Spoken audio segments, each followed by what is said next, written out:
নানা অজুহাতে নির্বাচন বয়কটের হুঁশিয়ারি দেয়া রাজনৈতিক দলগুলোর সাথে স্বৈরাচার শেখ হাসিনার পার্থক্য নেই এমন মন্তব্য করে বিএনপি নেতারা বলেছেন, রাষ্ট্র ক্ষমতায় তারেক রহমানকে ঠেকাতে নির্বাচন ভণ্ডুলের পায়তারা চলছে। এ সময় ২১শে আগস্ট গ্রেনেড হামলা মামলায় সব আসামি খালাস পাওয়ায় সৃষ্টিকর্তার কাছে কৃতজ্ঞতা জানান বিএনপি চেয়ারপারসনের উপদেষ্টা জয়নুল আবদিন ফারুক। জাতীয় প্রেসক্লাবে হওয়া পৃথক অনুষ্ঠানে এসব কথা বলেছেন বিএনপি নেতৃবৃন্দ।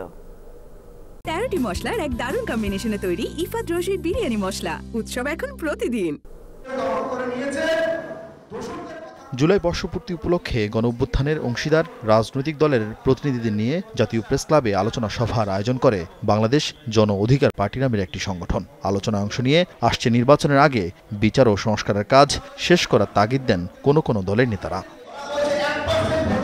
অনুষ্ঠানে অন্তর্ভুক্তিমূলক দেশ গঠনের তাগিদ দিয়ে রাজনৈতিক সংস্কৃতি বদলানোর আহ্বান জানান বিএনপি নেতারা।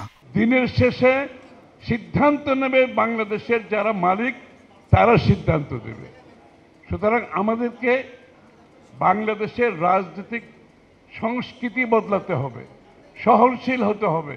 তিনি সমালোচনা করেন সংস্কারের নামে গণভোটের দাবি নিয়ে, বলেন কোন রাজনৈতিক দলের আচরণে স্বৈরাচার শেখ হাসিনার চিন্তার প্রতিফলন দেখা যাচ্ছে। যে আমাদের এই দাবি না মানলে আমরা নির্বাচন করব না, অথবা আমরা আন্দোলন করব, এটা হচ্ছে অগণতান্ত্রিক, এটা শেখ হাসিনার চিন্তার প্রতিফলন।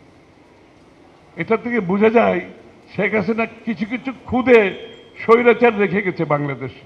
আপনার দাবির উপর যদি গণভোট দিতে হয়তো আমার দাবির উপরে আরেকটা গণভোট হোক, আরো 10টা দাবির আরো 10টা দাবি আছে, সকলের গণভোট হোক, বাংলাদেশের জীবনে নির্বাচন আর হবে না।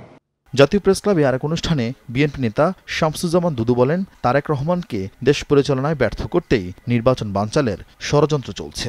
তারেক রহমান সাহেব যেন আগামী দিনের নেতৃত্বে, মানে দেশ পরিচালনার নেতৃত্বে না আসতে পারেন, প্রধানমন্ত্রী না হতে পারেন, এই বিবেচনায় ইলেকশন বন্ধ করতে চান, দেশে বিশৃঙ্খলা সৃষ্টি করতে চান। আরেক অনুষ্ঠানে বিএনপি চেয়ারপারসনের উপদেষ্টা জয়নুল আবদিন ফারুক বলেন, পিয়ারের ধোয়া তুলে যারা নির্বাচন ভণ্ডুল করতে অপরাজনীতির আশ্রয় নিয়েছে তাদের রুখে দিবে জনগণ। আবার আপনারা ষড়যন্ত্র শুরু করেছেন, এই ষড়যন্ত্র আপনাদের কোনো লাভ হবে না। লাভ হবে দিল্লির, লাভ হবে শেখ হাসিনা। অতীতে অনেক খেলা খেলেছেন, এখন কিন্তু জনগণের খেলা শুরু হয়েছে। আপিল বিভাগের রায়ে বিএনপির ভারপ্রাপ্ত চেয়ারম্যান তারেক রহমান খালাস পাওয়ায় সাধুবাদ জানিয়েছেন দলটির চেয়ারপারসনের উপদেষ্টা জয়নুল আবদিন ফারুক।